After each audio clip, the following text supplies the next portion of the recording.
My name is Nishan. You're welcome to my new video. Today, I want to teach you guys how you can troubleshoot perfectly. I mean perfectly. And I'm going to start from the scratch. I mean from the beginning, and teach you guys how you can troubleshoot perfectly. So guys, this is my physical training class. And right here, these are my students. Check this out. Wow. Yeah. So guys, we are going to start now, and first thing I'm going to start with the meaning of troubleshooting, because I know that a lot of technicians find it very difficult to understand troubleshooting. Very difficult. So today I'm going to make it very simple. I'm going to teach you from the scratch, like I said before, how you can troubleshoot. Okay, camera, come close.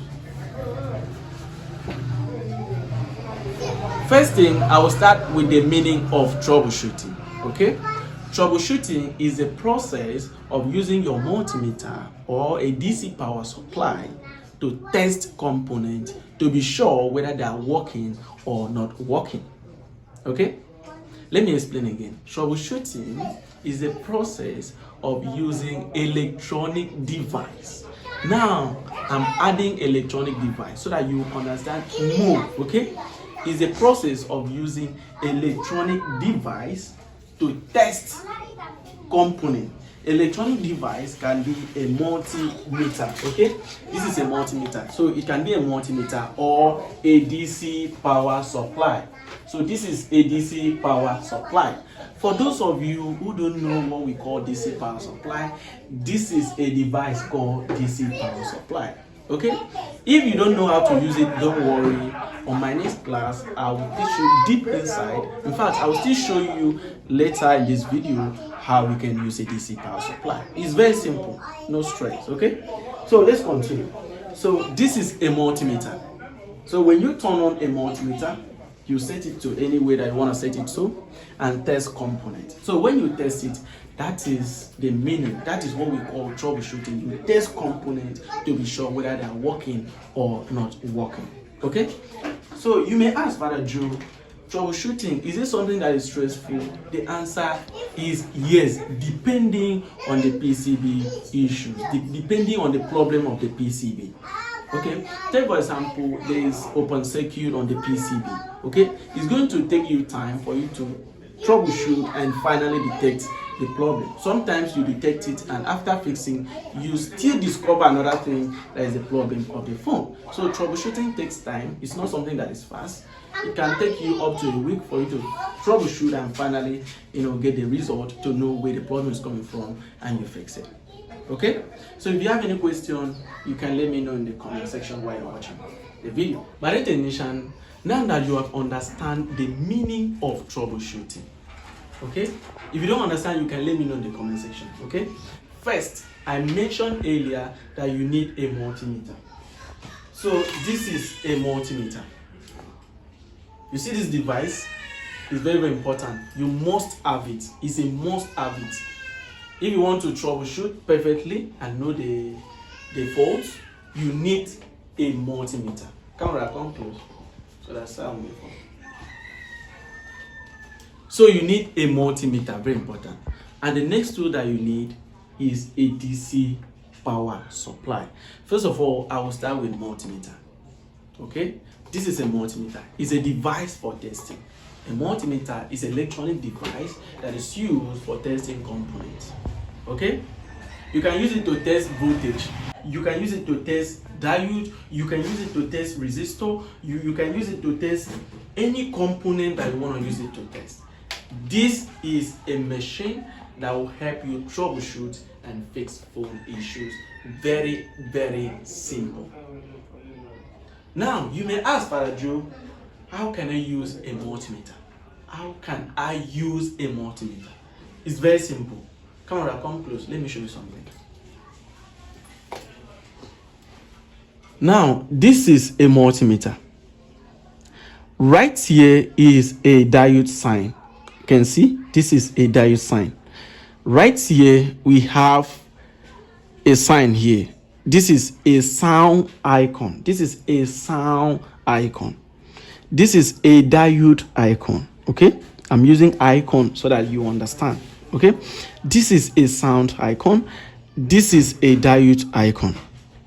Right here we have here 200. This is 200. You may ask, Father Joe, what is this 200 stand for? This 200, you can use it to read ohms resistor. Use it to read ohms resistor. From 0 to 50 ohms, 100 ohms, you can use this to read ohms resistor. Okay, from 0, highest is 200 ohms. That's why you see here 200 ohms resistor. From 0 to 200 ohms resistor. Okay, so here we have 2K. So this 2K is still for resistor. Some technicians don't know this. Okay, take note. This 2K is for resistor. Okay, resistor from 0 to 2K resistor. Now we have 20K. Right here you can see here we have 20K, here we have 200K, here we have 2M, here we have 20M, here we have 200M. Now here we have 200K resistor. This is 200K. You can read a resistor that is from 0 to 200K. The same thing with this one, 0 to 2 million. This one is 20M, that is 20 million. This one is 200M, that is 200 million. You may ask, Father Joe, what is a resistor? Now, a resistor is a passive component. Okay, a resistor is a passive component. So for us to know the exact reading of the resistor, we need a multimeter. On a phone PCB, most resistors don't even have numbers on them. They don't have numbers, so they are black in color. So we can't know whether it's 2K resistor, whether it's 3K, whether it's 5K, whether it's 100K, whether it's 200K. So we need a multimeter so that we can be able to detect, to know the value of that resistor. Okay, take for example, you don't know the value of a resistor that is on that PCB. Okay, you want to know. Okay, now you set it to 20K. You test it. When you test it, it's going to show. If the resistor is 200K and you set it to 20K, when you use your multimeter and test such resistor, your multimeter will not give you a reading, meaning that the resistor is a high value resistor. Okay, meaning that the resistor is a high value resistor. That's why your multimeter cannot be able to display the resistance of that resistor. If you use your multimeter and you read a resistor, you see that it's not reading, it's not showing any reading on the screen. Make sure that you increase. Okay, take for example, it was in this 2K, increase it to 200K. If you increase it to 200K, you test it, it's going to show a reading. But if not showing, you still need to increase it so that you can be able to know the value of that resistor. I hope you understand. Yes. Good. You are done with the resistor. Okay, now let's continue. Now this place here is for voltage. You can see this icon. This icon here is for voltage. This V is for voltage. So you can see that here we have a yellow color here. You can see that they write it in yellow color to indicate, to let you know that this side is for voltage. Now we have here 200M. This 200M is for millivoltage. A millivoltage is a very small tiny voltage. A very small tiny voltage that is not even up to 1 volt. I hope you can understand. You understand me, right?